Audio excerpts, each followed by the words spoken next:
All right, Patrick. I'll see you at the bar later. Nah, I'll see you at a bar in Tampa. All right, everybody, welcome.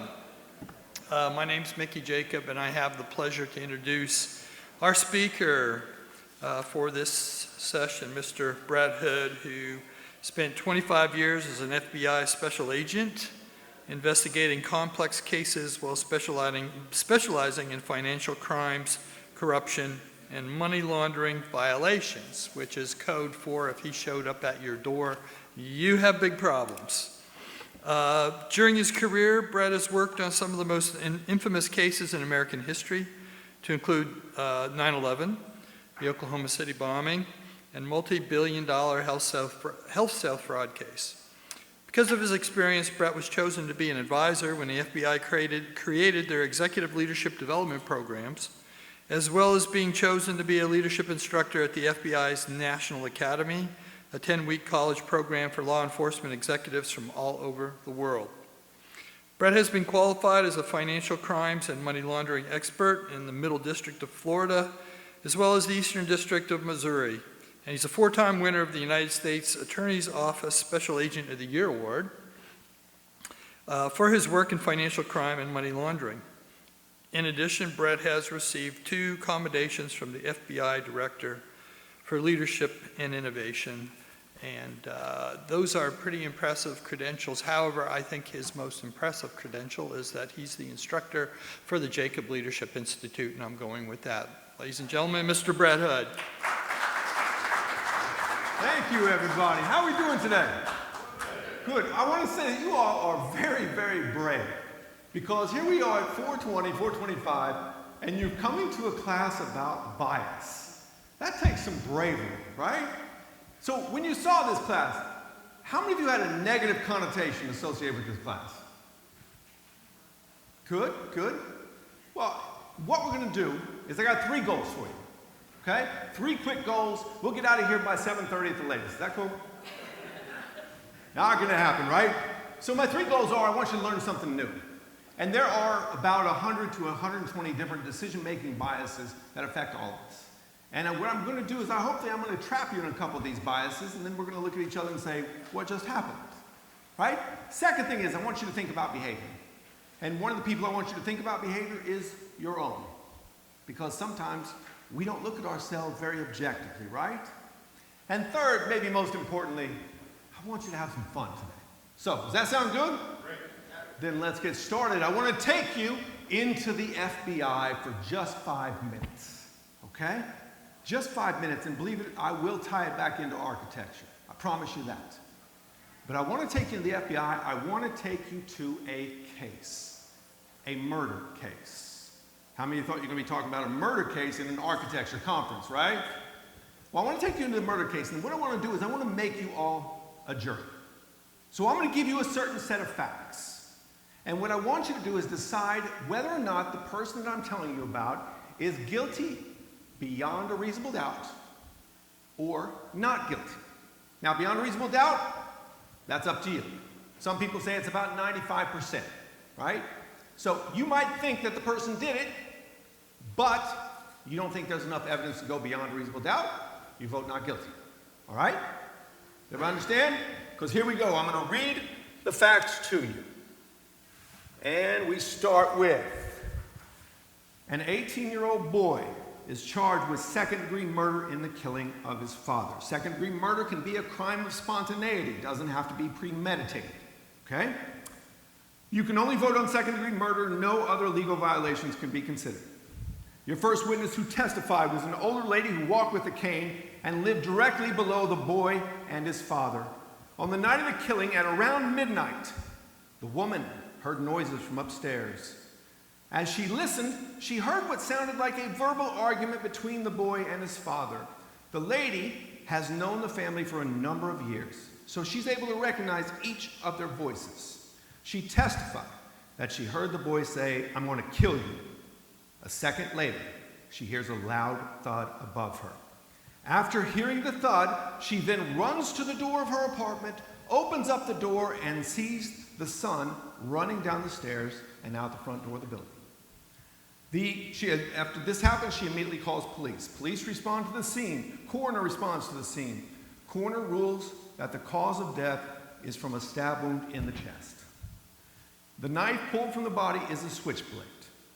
There are no recoverable fingerprints on the knife. There might be fingerprints on there, but for whatever reason, we can't recover them. The only DNA found in the house belonged to both the boy and his father. No other DNA was found in the house. There was no recoverable DNA on the knife except for that of the victim.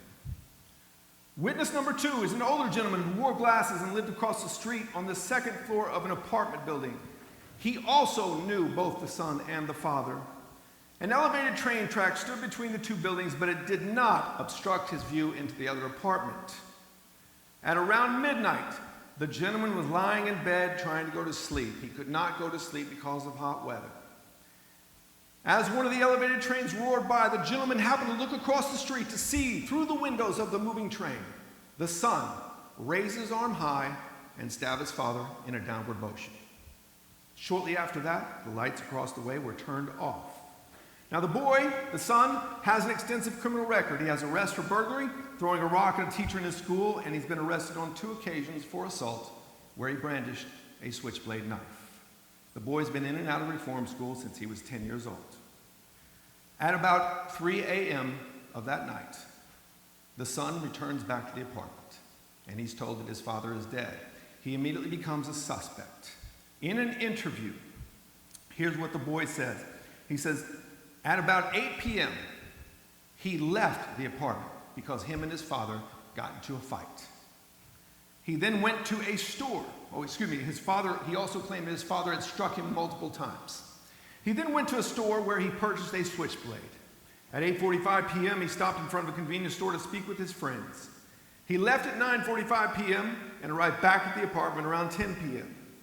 He claims to have went to a movie at 11:30, but when you ask him questions about the movie, he can't give you any answers, such as the title, who was in it, what was the movie about. There are no cameras that caught him at the movie. There are no witnesses that say he was at the movie. There are no witnesses that say he wasn't at the movie. So there's nothing you can check. The cell phone he has is broken, so you can't track him that way. When you ask him about the switchblade that he just bought, he said it fell out of a hole in my jeans pocket. Inspection of his baggy jeans reveals that there is a hole in the pocket big enough for a knife to slip out. The store owner who sold the knife testified that the knife pulled from the father's dead body looks exactly like the knife sold to the boy. And the store owner says this is the only time he has ever had this type of knife in stock. The boy's friends who he saw at the convenience store, they say he showed us the knife. The knife looks exactly like the knife pulled from the father's dead body. Those are your facts. So now, would you vote guilty? Not guilty? What do y'all think? How many are going to vote guilty? How many? I got 1, 2. I got 2. All right. How many going to vote not guilty? How many of you won't raise your hand no matter what I say? Right? So those of you who know vote not guilty. Let's just start with you randomly. Throw out something. What's one piece of evidence that has you concerned? No eyewitness. Okay? He what? Could have been somebody else in the apartment. Okay. What else? Too many conflicting stories and no corroboration. Too many conflicting stories don't corroborate. Okay. My guilty people, what do you say? You said the person across the street. What did they see? Yep. Witness, he said, at midnight, which matches what the first lady said as far as timing, says he looked across the street to see through the windows of the moving train the son raise his arm high and stab his father in downward motion. So that witness testified that he actually saw it. So, am I not guilty? What do you all say to that? Was there a murder on the train that night? Was there a murder on the train? No. No other murder reported in that area for that night. You didn't have his DNA? He didn't have his DNA. Okay. The second witness wore glasses. Second witness wore glasses. Okay. So could he see with glasses? Did he have them on? Well, yeah, question, did he have them on? He was in bed, probably not. He's in bed, probably not.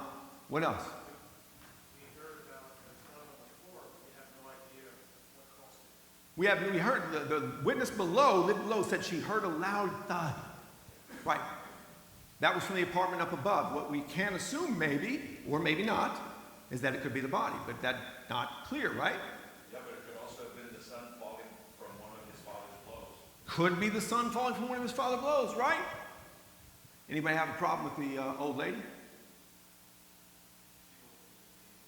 She walks with a cane, so how could she run to the door, right? So now, ordinarily in JLI, we would extend this conversation quite a bit. But we're going to end it right here because how many of you saw that you fell victim to confirmation bias? Confirmation bias is briefly described as I'm only interested in hearing and seeing the evidence that supports my original opinion. Right? So let's talk about this. Anybody here in their 20s? You're 21, right? Just outside of 31. Okay, 31. All right, anybody in their early 30s? Okay. You know what's coming. I'm not going to go to you. All right, so can I pick on you? How old are you? 30. All right. Now, I want you to focus on me. Don't focus on everybody else because they're going to get mad at you. Okay? But don't let them impress you at all. Here's your question. What age is old to you? Don't look, they're looking at you. Don't let them change your mind. I'd say 45.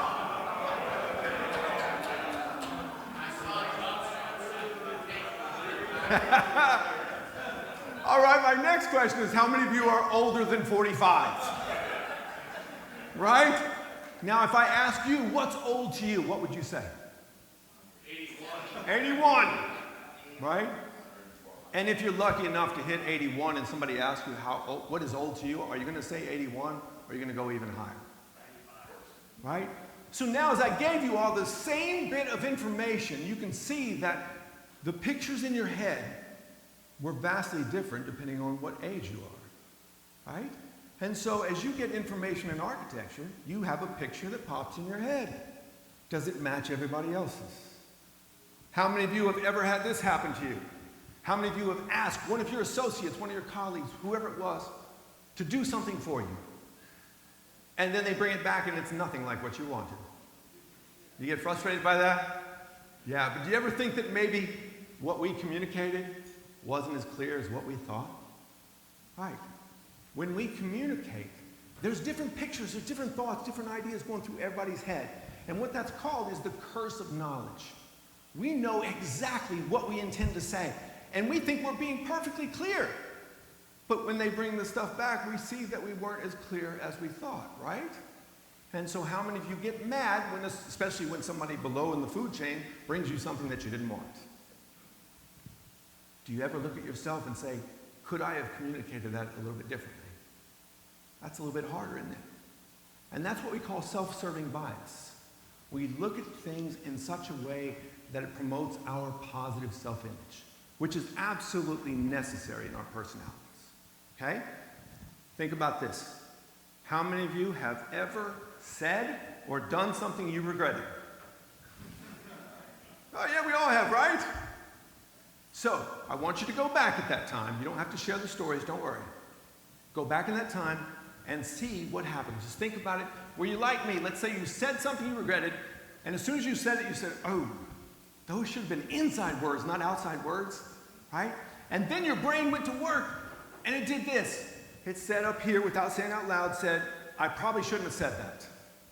And then another word magically appears. What word comes after, I probably shouldn't have said that? But. Why do we put the but there? We provide the reason and the justification for why we did it. And we repair our self-image. Same thing happens at work. When you get into a situation where you're not comfortable with what you said or what you did, your brain automatically gets to work and starts to repair the damage. And that can lead to self-serving bias. Now let's talk about the older woman, the 45-year-old woman, right?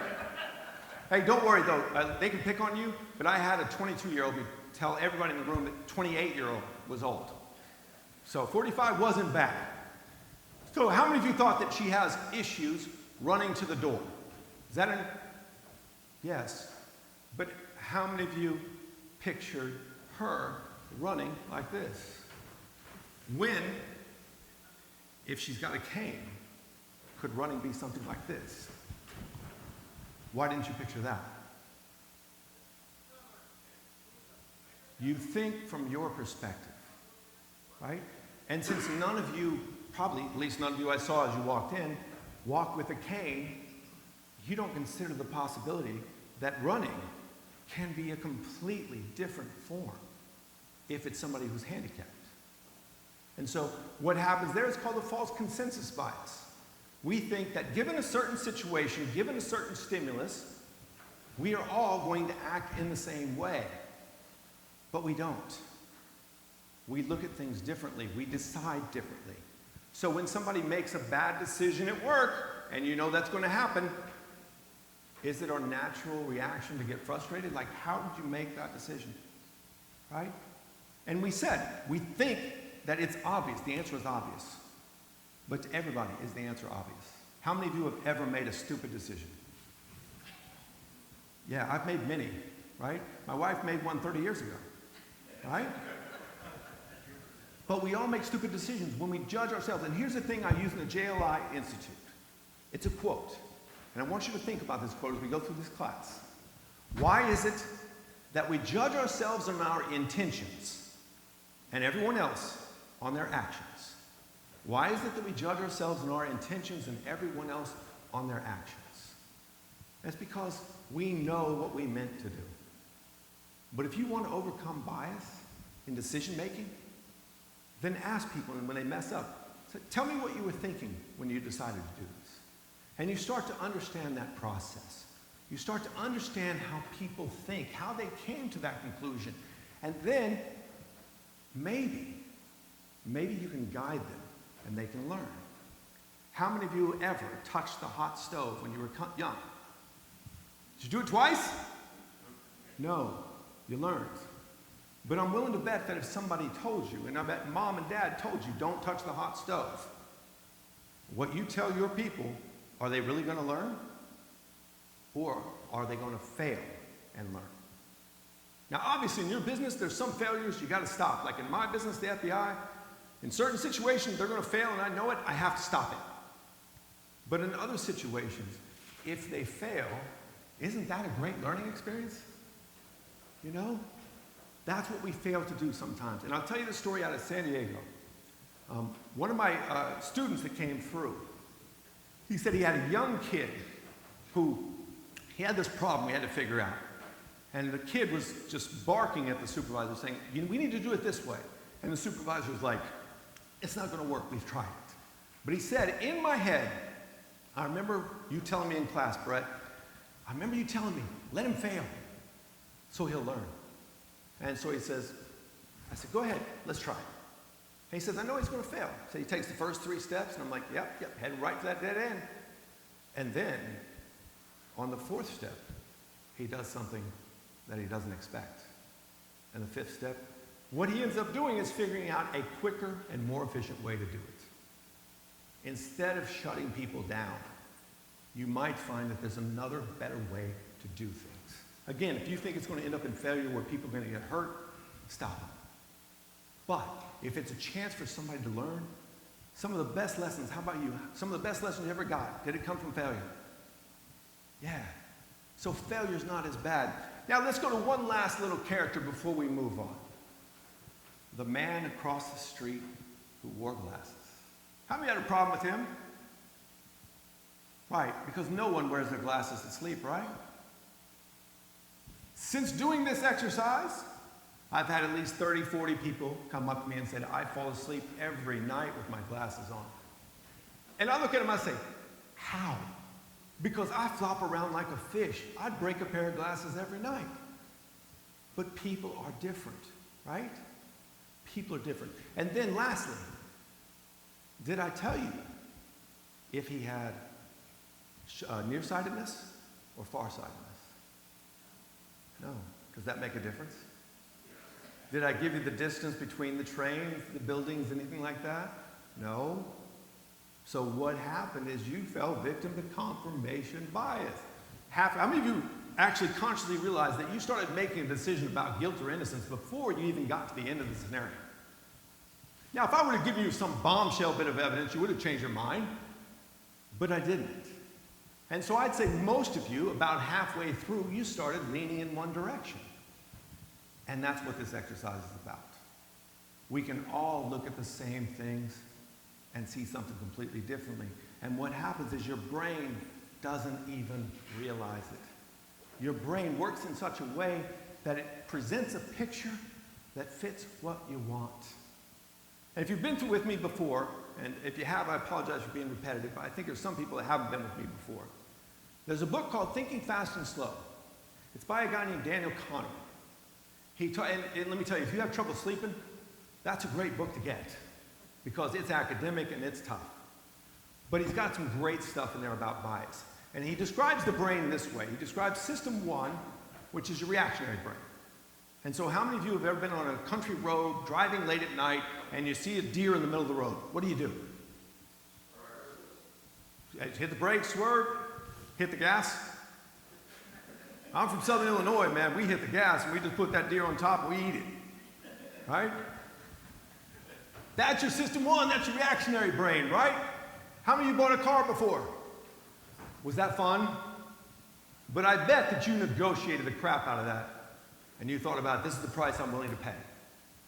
That's system 2. That's your thinking brain.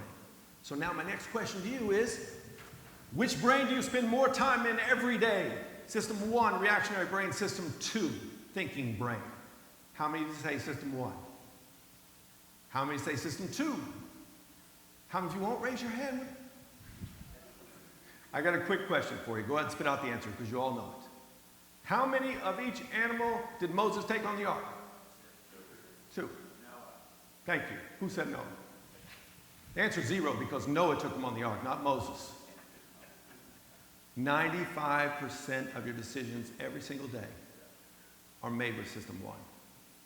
And your brain works in such a way that it just starts to twist and turn things until it presents what you want. And you won't even recognize it unless we start getting some help. Here's another example for you. It's a test. One of these people up here is a Navy SEAL. One's a Nobel Prize winner. One's a street person, homeless person. One is a soldier, and one is a wanted murderer. Your job is to figure out which one is which. I'll give you a few seconds to figure it out.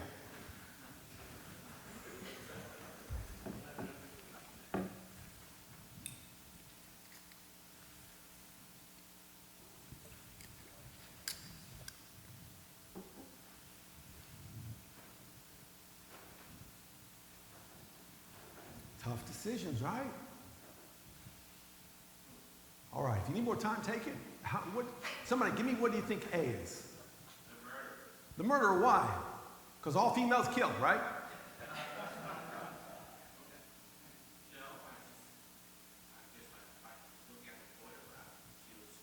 She looks sketchy. Perfect. Anybody else have something besides the murderer? Don't be shy. Street person. Why street person? Disheveled. Okay. What about on the right? B. You think it's street person? You think any reason why?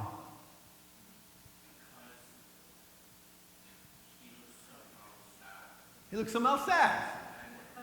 Anybody else have a different picture of him? Nobel Prize winner. Why? He's thinking.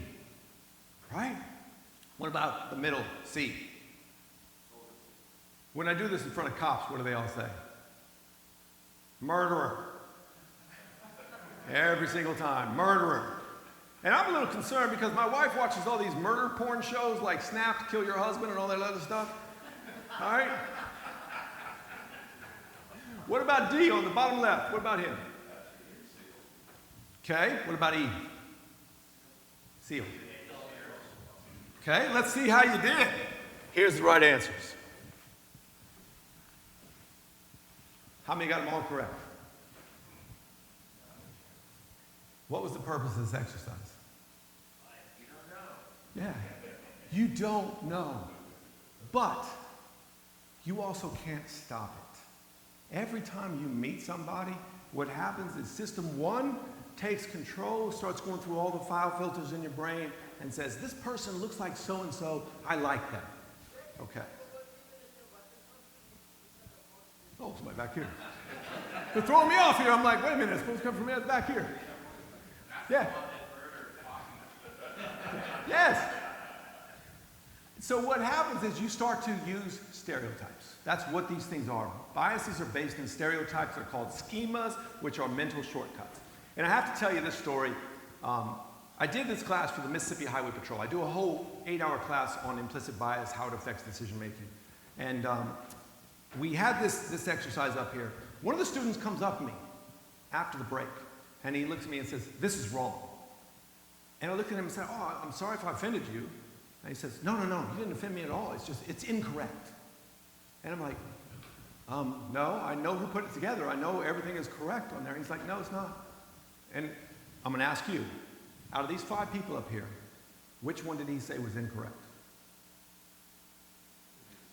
Why? Why the Navy SEAL? Minority? Yes. Now, interesting enough, Mississippi Highway Patrol is made up of like 85% African American males. And so he's up there, he was an African American male, he comes up to me and said, that Navy SEAL is not a Navy SEAL. I had 2 of his colleagues right next to me, also African American males. And they say, why can't he be the Navy SEAL? What's the stereotype? Black people can't swim. And so it was just at the time the Olympics were going on, and I remember there was a black female just won a swimming gold medal the night before. But what was even more funny, 2 of his colleagues said, dude, I can swim. And he says, no, you can't. Now there's a conflict here. Because their 2 friends, they're like arguing with him, and they're saying, no, I can swim. He's like, no, you can't. Listen, let's go down to the pool. I will show you I can swim. He said, you're going to drown. I still to this day don't know if he believes that black people can swim. But obviously, can black people swim? Yes. Are there Asians that are not smart? Yes. Are there white people who can play basketball? Yes. Can't jump. There's a few that can. I am not one of them. But these are the stereotypes that we make our decisions on. And the stereotypes are wrong. But you can't stop them. And in some ways, bias is good. For example, if we're in here and you start smelling smoke, what are you going to do? Yeah, you're going to find out, all right, I need to get out of here. I need to get to safety. These things can save your life. So how many of you have ever had a funky feeling when you're out walking alone at night or something like that? You just felt something was wrong? Those things can save your life. But what I want you to do is also think about it just beyond that initial system 1 reaction. Ask yourself, why am I thinking that? Because if you start to engage system 2, you make better decisions. If you can get that conscious brain, the one that thinks before I act, to start moving on things, you're going to make better decisions. So now let's go here. Which one of these is more dangerous? Would you rather be in the water with that great white shark, or would you rather be on the beach with this funky looking bird? How many of you want to be on the beach with the bird? How many of you be on the water with the shark? How many want to be with neither of them? That's an excellent choice. Why do Americans always pick, I want to be on the beach with the bird as opposed into the water with the shark? Jaws. How many, if I started playing the music, da-da, how many of you are going to get a little freaky right now? Right? Any of you been in the ocean? Okay. Do you do this? Because every time I go in the ocean, I take 1 step in, 2 steps in, and I'm like, okay, wait a minute. Where's that shark at? Right? Culture starts to play a role in how we see the world. Your religion, the way you grew up. How many of you grew up in a small town? Okay? I grew up in a town of 10,000 people. Anybody less than that? How big? 2,000. 2,000, all right. So, go back to 4th grade. Let's say you get in trouble at school. How quick do mom and dad know? Before I did. Yeah. Before I did, yes, that's correct. Right? How many live in a city? Grew up in a city. If you got in trouble at school, did mom and dad know? Unless you told them. right? My dad worked at the school, so he knew. And I got brave with him one time. I was like 19, going to college out on my own. And I said to him one time, says, you know, Dad, I did a lot of things that you don't know about. He looks at me, he says, there's a lot of things I didn't talk to you about. I shut up right there. Right? But you know, where you come from, where you go. For example, if we walk out of this hallway right now, and as we're walking out, especially with guys, now I know ladies, you'd be freaked out as well, but guys would be especially freaked out. If we're walking out of this hallway, and I just come up to you and grab your hand and hold it like a loved one, how many of you gonna freak out? Yeah, I'm gonna freak out, right? But it happened to me in a country called Bangladesh. I'm teaching a class, we're walking to lunch, and a dude that looks just like the Lucky Charms leprechaun, you know, with the shorts up to here, and the pointy ears and everything, he holds my hand. The only thing I knew going in, it was their culture.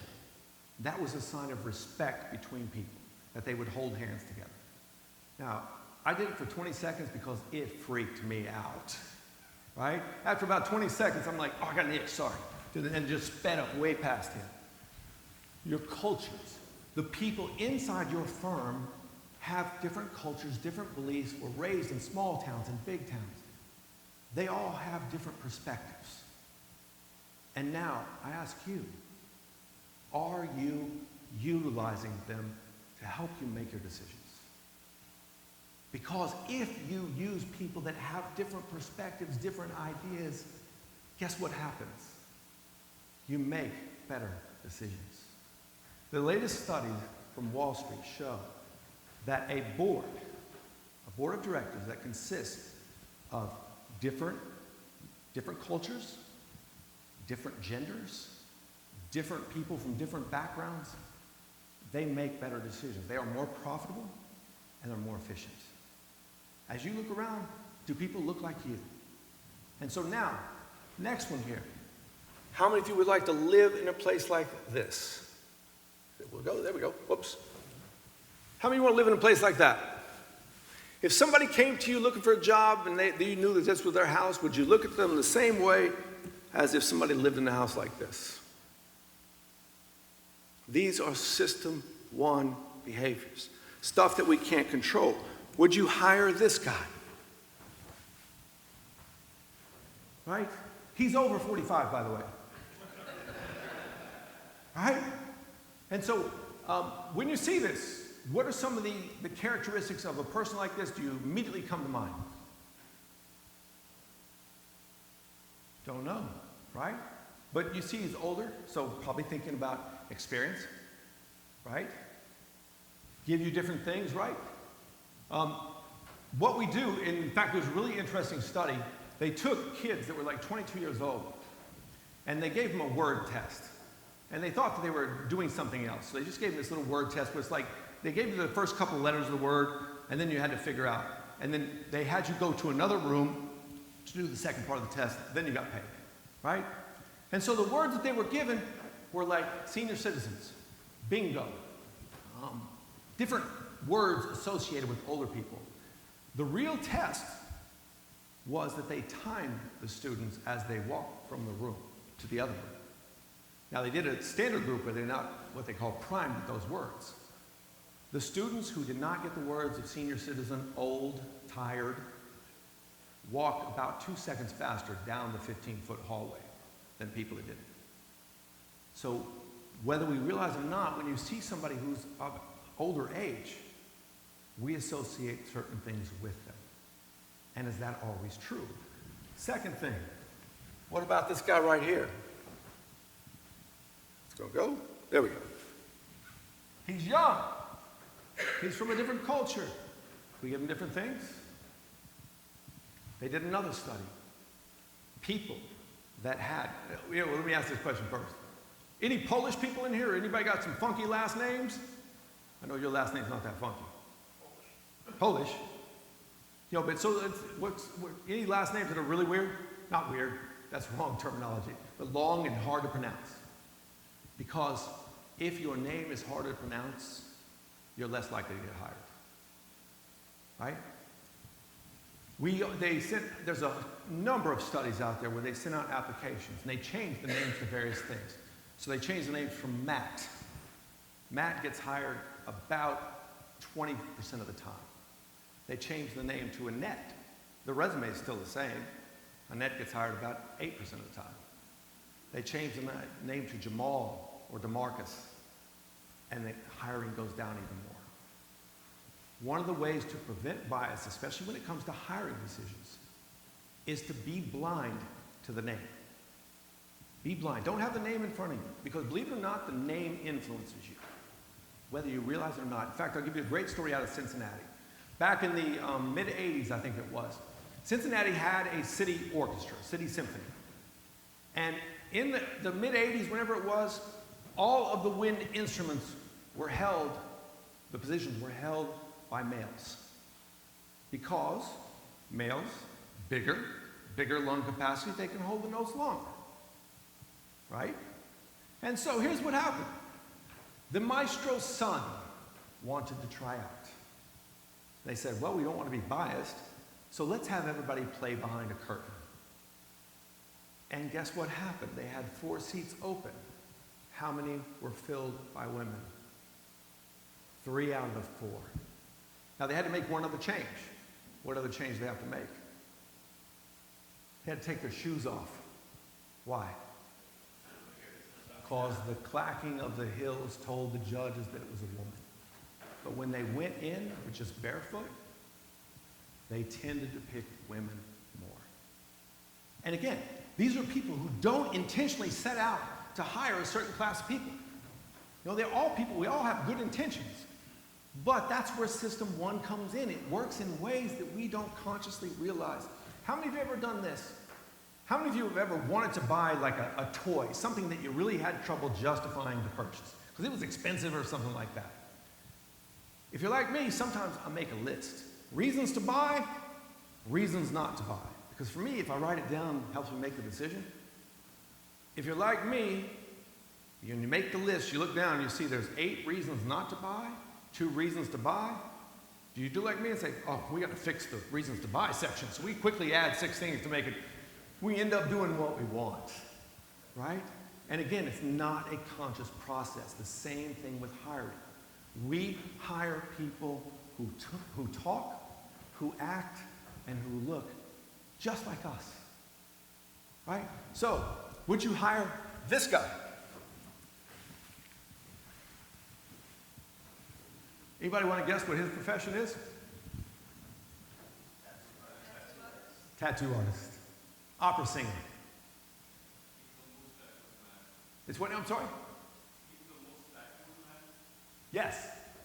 He is, from what I read, he's an incredible opera singer. Just fantastic. But as you look at that, would you ever guess that for him? Would you hire him? I mean, as I sort of saw this picture, I'm like, oh, really? But I have a thing with tattoos. I don't like tattoos, right? But if he's the best person for the job, would you hire him?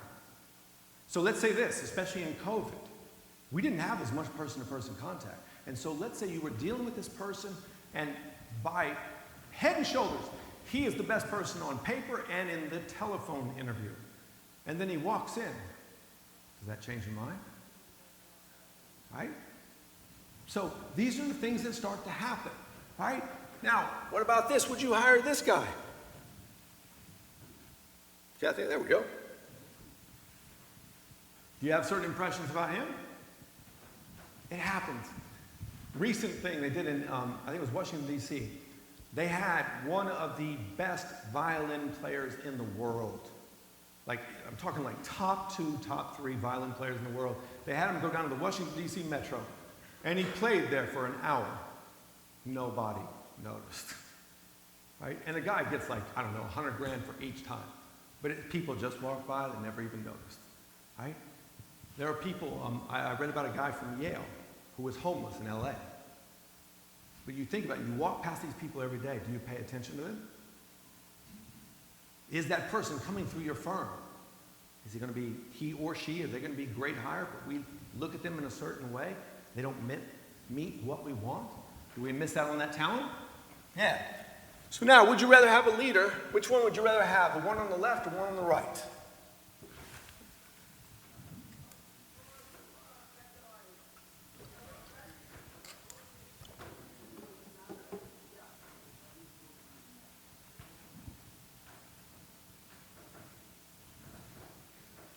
How many want the one on the left?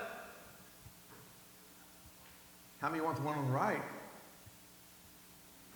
What if I told you it was the same person? Right? But this way, the one on the left, what the exercise was is to rate these leaders on a scale of 1 to 10. The guy on the left, and I say guy because that's what was represented, the guy on the left was rated about a 7.2. The female on the right, who had the exact same resume, was rated about a 4.8. Why was there a difference between the two? So let me give you this test. I want to give you 4 words, and I want you to tell me what's the first word that pops in your head. Nurse. What pops in your head? What image? Excuse me. What image pops in your head? How many think of female? Okay. You what? Yeah, with the hat thing, right? What about librarian? Female? All right. What about semi-truck driver? Male. What about welder? Male. Are there female welders and female semi-truck drivers?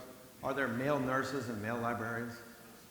Why is it that we automatically associate gender with that stuff? Culture, absolutely, right? And so when we start talking about leadership, we start wanting a leader who's confident. But yet if it's a woman who's confident, we don't like it because it doesn't fit our expectations. If you look at leadership development programs among Fortune 500 companies, females who are described as independent, competitive, and confident get selected for leadership development programs significantly less than males. They just don't fit our expectations, right?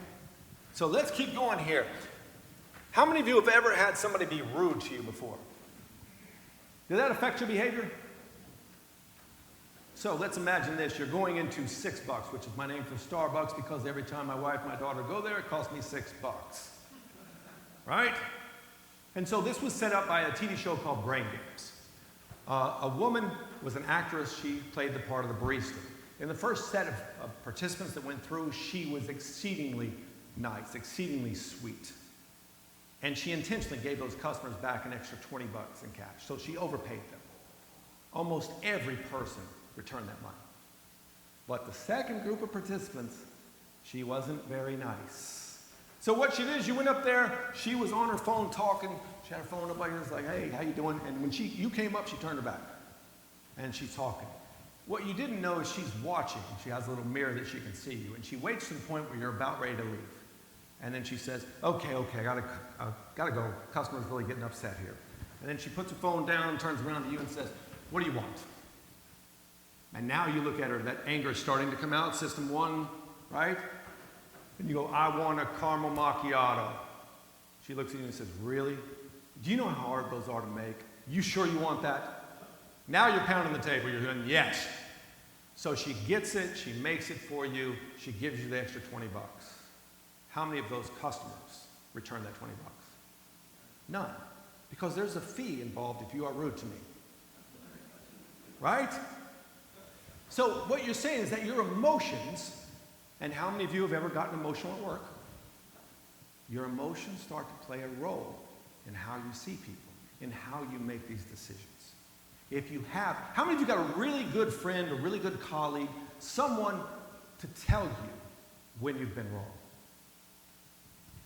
That person is a pain in the butt, aren't they?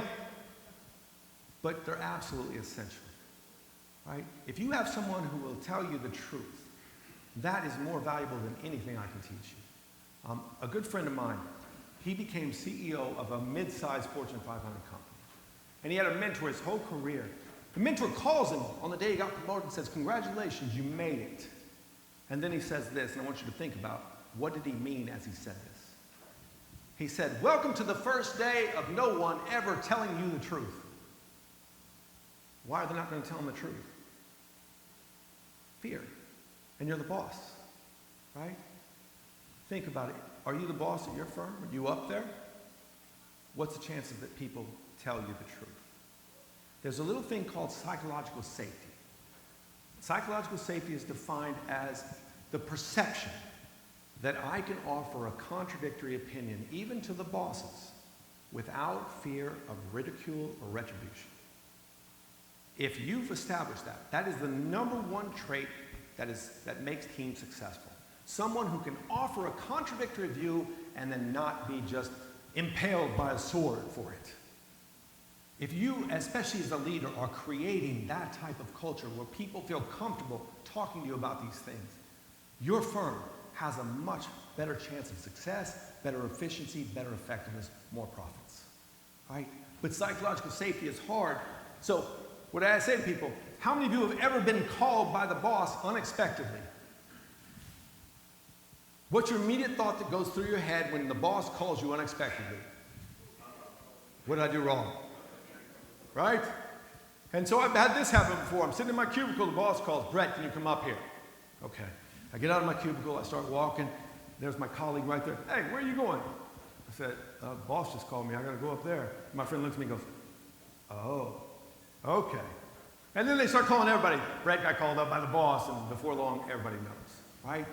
That's not a culture of psychological safety, right? A friend of mine, we were in Thailand teaching. His boss calls at 12 a.m. He's asleep. The next day, he freaks out. Because by the time he wakes up, the boss is gone. He freaks out. The boss called me. I don't know what's wrong. And so he sets his alarm for the next night to call when the boss is going to be there. He said, hey, boss, did you call me? And the boss says, yeah. He said, I saw yesterday was your birthday. I wanted to take a minute to say happy birthday to you and thank you for the job that you're doing. Does that start to change your culture? Yeah. You know, I teach leadership to a lot of people. And one of the things I tell people about leadership, all leadership instructors basically teach the same thing. But what is really going to make you an effective leader is this. What are the little things that you're doing? Because we all know what to do, but what are the little things that you're doing to show people that you care? Another quote I have is from Theodore Roosevelt. He says, how's it go? I always mess it up. He says, no one cares until they know how much you care. That makes all the difference in the world, right? And if you take the time to just show people that you care, then it starts to make a difference. In fact, we'll do this exercise for me. We got like 9 more minutes left. Do this exercise for me. I want you to think of the best leader you ever had. Okay? Everybody got a face. Think of the worst leader you ever had. Everybody got a face? If each of those leaders ask you to do the same thing, which one gets the better work product? Why? Right? And so now you are all leaders out there, whether it be in the community, whether it be in your firm, whether it be at home. What are the little things that you're doing to make a difference in the people around you? Because that's what they remember. And I would be willing to bet that all of you did not want to let people down. Let that best leader down. Here's some examples of names. Which ones are you going to hire? Michelle Smith, Jacqueline Clayton, get over there. Merkel, that's LaDash Summerford. I can't even say the last guy's name. In fact, there's a restaurant in Vegas. It's a very famous chef, and I still don't understand why I know why he titled his restaurant this, but I don't think it works. The restaurant is called Bizarre Meat. How many of you want to eat bizarre meat? Right? He spelled it bizarre, B-A-Z-A-A-R, which I know what he meant, but like as you say it out loud, do you want to eat bizarre meat? These are the ways System 1 works. All right, got another one for you. Let's skip past this one, and here you go. Your first week on the job. What are you going to do here?